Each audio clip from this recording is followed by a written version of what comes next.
You're watching the free version of SynthEyes Essentials. For projects and footage, head to BorisFX.com for the premium download.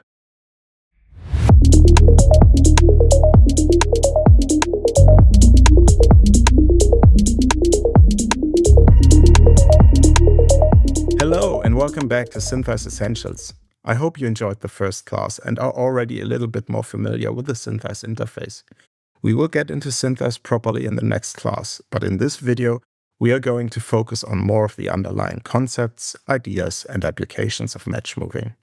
So let's start with the applications. What kind of shots do you want to matchmove and why? A matchmove can be used for a number of things, from aiding with roto to object removal, retouches, cleanups, camera stabilization, digital matte painting, CG integration, set extension, motion graphics, particle integration, and much more. Depending on the kind of task at hand, you will need different things from SynthEyes. Some of these examples will work with just a calculated camera, while others will require additional data like a proper coordinate system, real-world measurements, and proxy geometry. Of course, a lot of these tasks can also be achieved by traditional 2D tracking approaches like point or planar tracking. But there's one quality of a proper matchmove that can't be replicated by the 2D techniques. If done correctly, a matchmove will not just work for a specific region of your image, but for your entire shot from beginning to end, from top left to bottom right. That way it can become your Swiss Army knife for that shot during production, even if you have to change elements of your shot that were never part of your initial briefing. That is why in some pipelines every shot that is set up for VFX will be matchmoved first, no matter what the actual task at hand even is. So what is the goal of each matchmove? In the most simplest version, it would be to find out where the camera is supposed to be in 3D space. The challenge, of course, is that we only have a 2D image without any information of depth in there. So how can we deduct from a 2D image the 3D coordinates of the camera? Well, with 2D trackers. Quite a lot of 2D trackers. If you've ever done 2D tracking, you know that one tracker will only give you the position of a point, horizontally and vertically. If you got two trackers, you can also measure the distance between the two, or rather your software can. That way you'll suddenly get the information for translation, rotation, and scale. But still just for a 2D image. 3 points will give you additional shearing information, and 4 points will let you calculate perspective changes, all by triangulating the distance between those trackers. Let's bump this number up to 11, and we are getting the minimum we need to calculate the position of the camera in 3D space. That being said, the usual matchmove involves quite some more trackers. Think of our example in the first class that had a total of 105 trackers when we were done.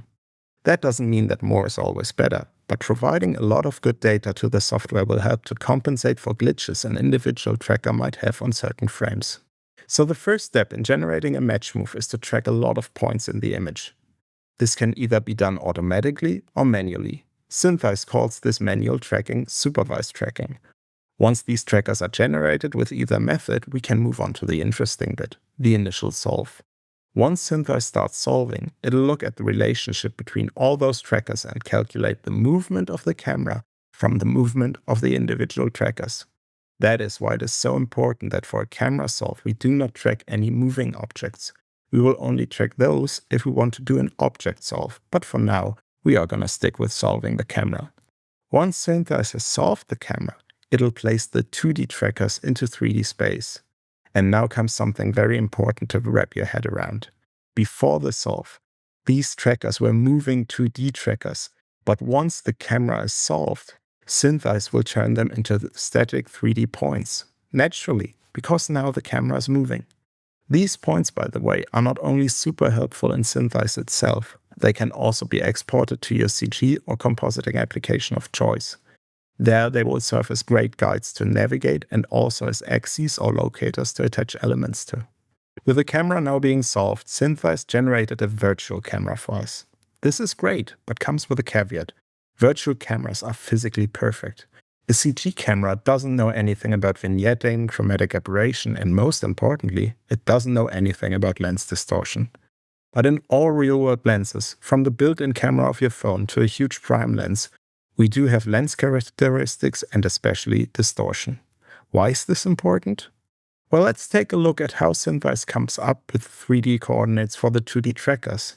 We started out with filming the real world with all 3 dimensions with a real-world camera. This camera then condenses the real 3D world into a flat 2D image using a real-world lens with all its lens characteristics. So the image is distorted to a certain degree. Once we have this image in our computer, we start to reverse the process. And instead of capturing the information of the 3D world onto a 2D image, we are projecting the 2D image into a 3D world. But now we are doing that with a physically perfect CG camera. So now there's a mismatch between what was captured and what is projected.